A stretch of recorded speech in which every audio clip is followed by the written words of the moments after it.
আসসালামু আলাইকুম। তোমাদের কি মনে আছে এক সময় আমরা সবাই স্কুল থেকে এসে টিভির সামনে বসে হাঙ্গামা, ডিজনি, নিকলোডিয়ান, কার্টুন নেটওয়ার্কের মতো চ্যানেলে ডোরাইমন, শিনচ্যান, পোকিমন, বেবলেট, নিনজা হাতুড়ির মতো কার্টুন দেখতাম, তাই না? কত মজার দিনগুলি না ছিল সেগুলো, রাইট?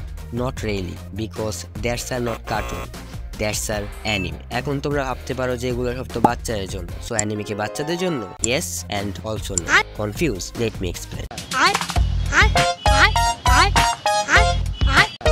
বাংলাদেশি অ্যানিমেশনকে বলা হয় বাংলা অ্যানিমেশন, ইন্ডিয়ান অ্যানিমেশনকে বলা হয় ইন্ডিয়ান অ্যানিমেশন, অ্যান্ড ইউএস অ্যানিমেশনকে বলা হয় কার্টুনস। তেমনি জাপানিজ অ্যানিমেশনকে বলা হয় অ্যানিমে। এই অ্যানিমে নামটা আসছে ইংলিশ অ্যানিমেশন নাম থেকে। আমাদের মধ্যে মোস্ট অফ দি মানুষেরা জানে যে মাঙ্গা থেকে অ্যানিমে মেক করা হয়। মাঙ্গা ফার্স্টে আসে, দেন ওই মাঙ্গা থেকে অ্যানিমে মেক করা হয়। যেমন first manga with story is the golden batch, release হয় 1930 সালে, and first anime with story Astro Boy by Osamu Tezuka, নামটা মনে হয়, রিলিজ হয় 1963 সালে। প্রত্যেকটা জিনিসেরই একটা নিজের স্টাইল থাকে, নিজের রেসিপি থাকে। তেমনি জাপানিজ অ্যানিমেশনের নিজের একটা আলাদা স্টাইল আছে যেটা বিশ্বব্যাপী জনপ্রিয়, এন্ড তারা সেই ইউনিক স্টাইল দিয়ে অ্যানিমে মেক করে। অ্যানিমেতে অনেক জনরা আছে, like action, romance, horror, supernatural, and many more. আমরা এখন black and white, colourless visual and character এবং নর্মাল স্টোরি যেটার মধ্যে কোনো প্লট টুইস্ট নাই, কিছু নাই, জাস্ট সাদামাটা স্টোরি, এগুলা দেখি না। আমাদের এখন colourful artwork, vibrant character and complex story পছন্দ,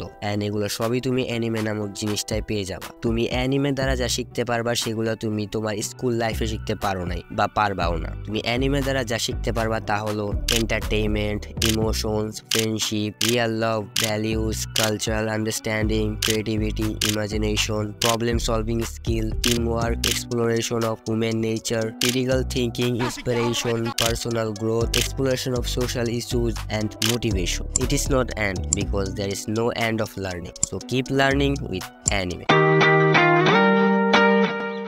About anime.